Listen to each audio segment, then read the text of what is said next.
Picture, if you will, an office cluttered with mountains of old newspapers, scattered playing cards, and peculiar wooden models. An elderly man with disheveled hair sits cross-legged on the carpet, holding 2 coins, enthusiastically performing magic tricks for the young people gathered around him. From this sight alone, you might take him for nothing more than a whimsical, child-at-heart grandfather. Yet, in truth, the mere handful of rules this man scribbled down are enough to keep the world's most powerful computers running for decades without ever exhausting their mysteries. His name was John Conway, widely acclaimed as one of the most brilliant mathematical geniuses of the 20th century, yet a man who steadfastly refused to grow up his entire life. Tonight, by the soft pulse of the firelight, let us traverse the path of his true life through this story, one you need not labor to remember. He was the creator of the game of life, breathing a self-evolving soul into the dry bones of logic. However, in the chaotic spring of 2020, this magnificent game that had spanned over 80 years came to an abrupt halt amidst a global pandemic. Is this a legend of pure intellect, or a final metaphor for the fragility and tenacity of life? Let us quiet our breathing and, in the company of the night, slowly unveil the mysterious life of this mathematical maverick. The rift in the story appeared on an ordinary afternoon in 1970, born from a set of simple rules concerning existence and extinction. On a modeled blackboard at Cambridge University, John Conway sketched a grid of squares and established 3 disarmingly simple laws. Any empty cell with exactly 3 neighbors would be born. Any living cell with 2 or 3 neighbors would survive. Otherwise it would die of loneliness or overcrowding. It sounds more like a child's board game, doesn't it? Yet, the moment Conway placed the first generation of cells upon the grid, the entire mathematical world shuddered. These simple squares began to evolve of their own accord, mimicking biological behaviors. They could walk, reproduce, and even form intricate, self-sustaining loops. It was a realization that through these few rules, Conway had simulated the fundamental logic of the cosmos, how complexity emerges from utter simplicity. Overnight, computers across the globe were running the game of life. It spread like a virus, or perhaps a revelation, through laboratories and dormitories alike. But at the eye of this storm, John Conway remained somewhat of an outlier. He even began to grumble, feeling that the game's fame had overshadowed his more profound mathematical contributions.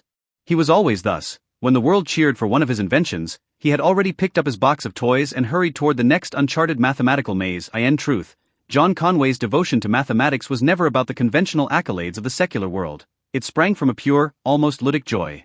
During his studies at Cambridge, he was hardly the model student toiling in the library until dawn. Instead, he was more frequently found in the common rooms, obsessed with backgammon and cards, even devising his own intricate scoring systems. His mentors once feared he might drift into obscurity, until he effortlessly produced a groundbreaking paper on the theory of large numbers. It was then that people realized Conway viewed the world through a lens unlike anyone else's. To him, the dry abstractions of group theory or topology were akin to a grand, orderly carnival. He discovered surreal numbers, a magical system that encompasses not only all real numbers but also infinitesimals and infinite values. When he inscribed these numbers upon the blackboard, his eyes would gleam with the thrill of one who had glimpsed a page from God's own notebook. He was known to stop students in the hallways of Princeton just to ask, "Hey, have you played this game yet?" If the answer was no, he would sit on the floor with them like he'd found a new best friend and lecture for hours. In his world, mathematics was not a cold academic discipline. It was the only sovereign playground where he held absolute dominion amidst a chaotic universe. Yet, deep within the heart of this eternal child, there resided a profound solitude and stubbornness. In mathematics, there is an immensely deep field known as sporadic simple groups, the largest of which is dubbed the monster group. This group contains an almost despair-inducing number of elements, forming a structure of extraordinarily high dimensionality. John Conway not only played a pivotal role in its classification but also gave it its mischievous name, the monster. He and his colleagues even proposed a concept called moonshine, an attempt to bridge this monster with the seemingly unrelated theory of modular forms. This intuition, leaping across vast intellectual chasms, made him appear to his peers like a prophet possessed of a divine oracle. However, in his personal life, Conway maintained a near-obstinate state of clutter. His office was considered a fire hazard by Princeton administrators, yet within that chaos, he could pinpoint a single manuscript from 20 years prior with unerring precision. He rarely wore formal attire, preferring rumpled shirts and pockets stuffed with mathematical gimmicks. This disregard for secular order was, in fact, a defense of his inner freedom. He dreaded being calcified into a fixed identity, fearing he might become one of those serious, tedious professors. He would rather spend his time playing cat's cradle in his office than attend academic galas filled with hollow pleasantries.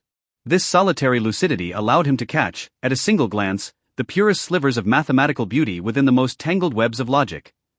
The turning points of fate always arrive when we least expect them. In John Conway's twilight years, though his body grew frail, that playful heart never skipped a beat. He continued to give popular science lectures and would still stay up all night, electrified by the rules of a newly discovered game. Yet, in early 2020, the pandemic that swept the globe shattered the tranquility of Princeton. For this man in his 80s, breathing grew heavy. The life he had once treated as a game was now facing its most visceral challenge.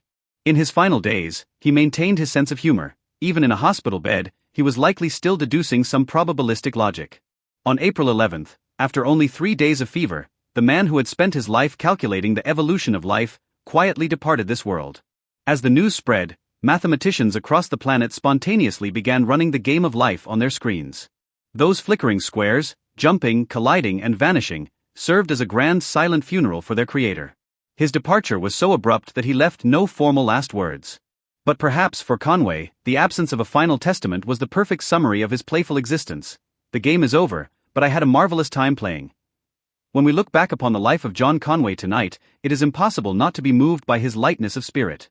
He showed us a possibility, that one can possess the most formidable of intellects while preserving the most innocent of souls. He left his mischievous marks within the halls of mathematics, telling those who followed that truth is not merely serious, it can be wondrously fun. The game of life continues to run tirelessly on servers across the world. Every second a cell is born, every second a cell dies.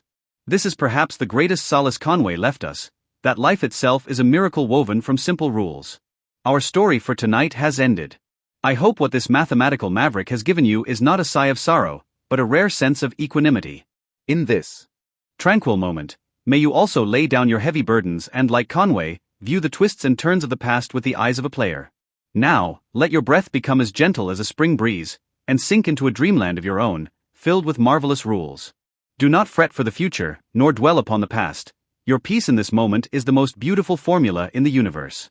Good night.